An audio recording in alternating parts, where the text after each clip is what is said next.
sommes lundi le 2 mai, il est présentement 7h30. Ben, qu'est-ce qu'on fait? Peut-être que je suis trop précautionneux, mais anyway, on verra. On s'en va, on fait un 45 000 sur la banque. Ensuite de ça, on se fait un 72 000 en mer. On passe le Gulf Stream qui est supposé être assez robuste. On sait pas trop, ça fait que veste de sauvetage, carnet de sécurité, puis ligne de vie au cas où, on sait jamais. Donc si jamais j'ai allé sur le pont, on va être en sécurité. Excusez pour le bruit. Et puis là, on se prépare à lever l'ancre. On va être 4 voiliers. Tu sais, ben, en tout cas, il y a À part tous ceux qu'on voit pas en arrière, là. Il y a tous ceux qui sont partis. Comme on peut voir, la plupart prennent 2-3 riz. On prend pas de chance. On va s'appuyer avec le moteur. Nous, on n'a pas le choix. Il faut partir le moteur pour au moins une couple d'heures parce qu'on est trop plein. Puis ça déborde un petit peu dans la cale. Donc, c'est ça, il faut essayer de baisser ça pour se donner une chance. Donc, si tu veux bien prendre des commandes, ben, et puis on lève l'ancre et on s'en va vers la fenêtre. J'arrive! Comme vous pouvez remarquer sur ces images, tout le monde quitte à peu près à la même heure. C'est normal, c'est notre fenêtre météo, donc c'est vraiment spécial de tous les voir quitter. C'est de toute beauté de voir ça comme ça. Alors, nous voici en pleine traversée. On est mercredi le 3 mai et on a passé la nuit à naviguer sur le banc. Et c'était plus ou moins confortable, mais quand même, ça a été bien. Et on est à moteur, malheureusement. Le vent n'est pas assez fort pour nous propulser, alors c'est quand même assez un petit peu long, mais que voulez-vous? Bon, ben, il est présentement 11h13, 11h14, excusez. Et puis, c'est ça, on dit on va venir au revoir aux balances. C'est plus plaisant. Après 4 mois là-bas, c'est vraiment des moments mémorables. Et puis maintenant, on fait route vers Fort Pierce. En Floride. En Floride. Et puis, j'ai eu un petit mal de cœur ce matin. Je pense que dans une traversée comme ça, si on passait de 6h le matin à 10h le matin, il n'y aurait pas de problème. On dirait qu'il y a 4 heures là, que je suis pas capable. Surtout qu'on se fait brasser par la houle. Là, c'est pas si pire parce qu'on est en train de sortir du Gulf Stream, mais tantôt, il y avait de la bonne houle. Et puis le vent n'est plus de la partie. On a commencé pourtant très bien avec un 15 nœuds apparent au grand large. Ce qu'on a fait, on a mis les voiles en ciseaux, tangonné le génois. C'est merveilleux. On faisait 5-5 jusqu'à 6 nœuds. Mais à un moment donné, la vague est devenue inconfortable, puis elle nous faisait lever, puis là, ça devenait dangereux avec le tangon. Donc, on a détangonné ça, puis on a mis les deux voiles sur le même côté, puis ça n'a pas toffé bien longtemps. De plus, nos batteries étaient à terre, il a fallu les recharger, donc le moteur est parti. On le tenait à 1500 tours pour profiter un petit peu de la voile, mais ça n'a pas été suffisant. Donc, les vents annoncés aujourd'hui ne sont pas de la partie. Et puis, c'est comme ça que voulez-vous.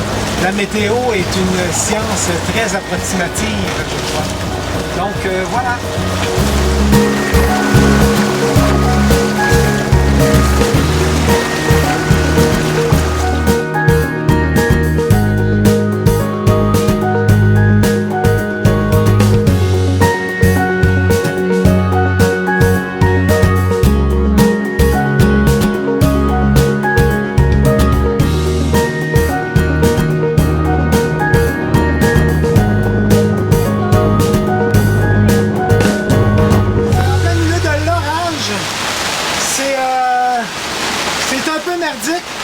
En plus, on a un tub ici avec une barge.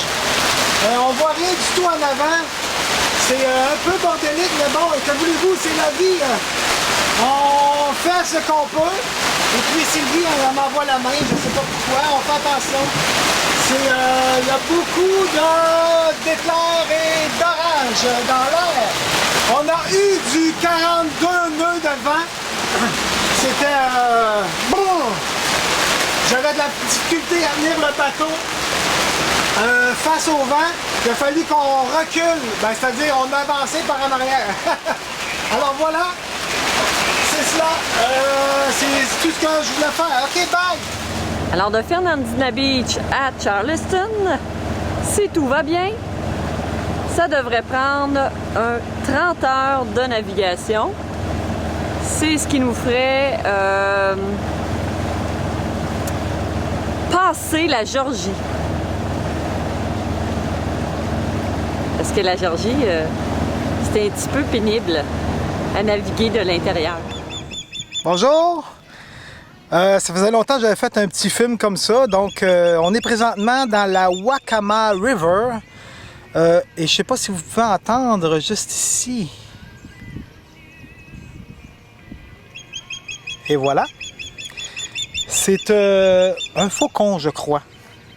Un faucon. Je vais vous montrer le nid de faucon. C'est vraiment un endroit bucolique. C'est vraiment de toute beauté ici.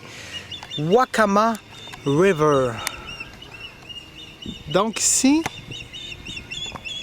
vous pouvez voir... Oups, excusez. Un nid de faucon. Ah, mon Dieu, regardez ça. Hey, c'est-tu pas un bon timing, ça? Les petits se plaignent parce qu'ils ont faim et puis la maman vient d'amener quelque chose à manger. Bonjour, on vient de quitter Elizabeth City et puis on est présentement dans la Dismal Swamp. L'eau ressemble à du thé et puis les arbres sont verts comparativement à la dernière fois que c'était comme plus l'automne. Et puis là, c'est ça, je vais vous montrer un petit peu à quoi ça ressemble, la Dismal Swamp. OK, regardez.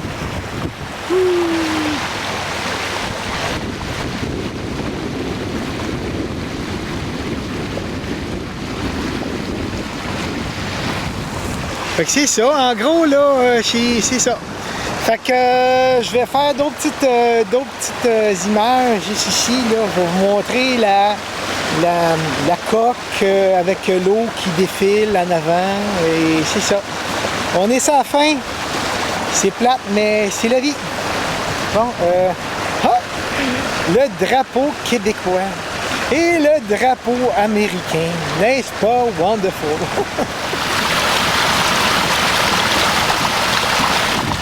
Pas pire, hein?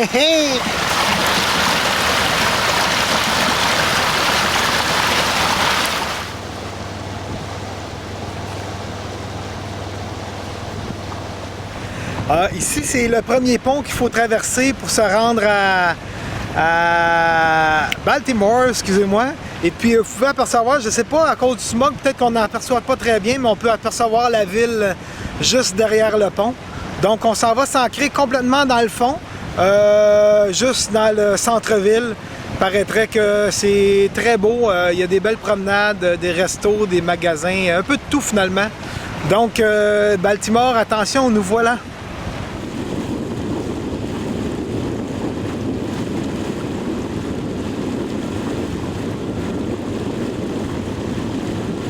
C'est un peu foggy. Voilà Baltimore. Ça semble une belle ville, vraiment, là. On va voir ça de plus près un petit peu plus tard. Nous aurons environ 2 jours pour visiter cette ville-là. Alors, on peut apercevoir ici de l'Obvogueur qui, de temps en temps, va bumper la bouée qu'il y a là. C'était bizarre de la manière que ça disait qu'il fallait se retrouver à l'intérieur de ces bouées-là, mais ça a l'air que c'est à l'extérieur qu'il faut être. Mais là, en tout cas, on va aller déplacer le voilier dans les prochaines minutes. Donc ici, c'est le USS Constellation. Et puis on a la ville ici derrière de Baltimore. Et on vient de prendre un petit drink juste là. Chez Jean-Paul! Oups, là! Mon Dieu, j'ai fait un zoom in rapide, désolé. Donc, c'est pas mal ça. On voit Sylvie ici, là, et une tête qui se promène. Donc, c'est ça. Le zoom, il n'est pas facile ici, cette caméra-là. Jean-Paul. Donc, voici Baltimore vue du dinghy. Voilà. Et le petit mouillage de Baltimore en face du World Trade Center of Baltimore. C'est une belle ville, mais 20$ pour le dinghy par jour, c'est très cher. Alors, on est mercredi le 15 juin, il est 19h30 et voici le beau coucher de soleil auquel on a le droit aujourd'hui lors de notre magnifique traversée vers New York. Il serait important de mentionner que c'est notre dernière traversée en mer pour ce voyage magnifique qu'on a fait vers les Bahamas. Benoît! Allô? Est-ce que tu es content? Oui pis non. OK. Je suis content parce que ça va bien. Je suis pas content parce que le vent annoncé, il est pas là. Le speed d'être ouest. Là, comme c'est là, il est nord-est. Je comprends plus rien, mais il est très faible. Hein? Il est de 6 nœuds puis on va à 5 nœuds. Alors, c'est sûr qu'on n'a pas pu faire vraiment beaucoup de voiles, mais que veux-tu? J'aime mieux ça comme ça que la dernière qu'on a eue qui a été le bordel. Voilà. Alors, on est jeudi 23 juin. On est sur le lac Champlain, juste à côté de Plattsburgh, qu'on va voir dans quelques instants. Donc, là, c'est l'île de Valcourt. Il est très tôt ce matin, il est à 7h, on est parti à 4h30 car faut s'en aller le plus tôt possible chez nous. On a de la mortalité et puis le service se fait demain, donc ça a été un sprint de New York à la Marina Les Alizés. On aurait fait ça en 3 jours et quelques heures, dont un overnight dans la Hudson, c'est très bien fait. Et puis c'est cela. En gros, là, c'est terminé. Ça se finit ici. Ce fut très, très, très agréable. Et puis on est chanceux. Ici, le lac Champlain, il est calme. Et ils annoncent cet après-midi des gros vents. Donc on se dépêche pour s'en retourner à notre marina. Alors voilà. C'était Benoît Grandmaison en direct du lac Champlain. Au revoir!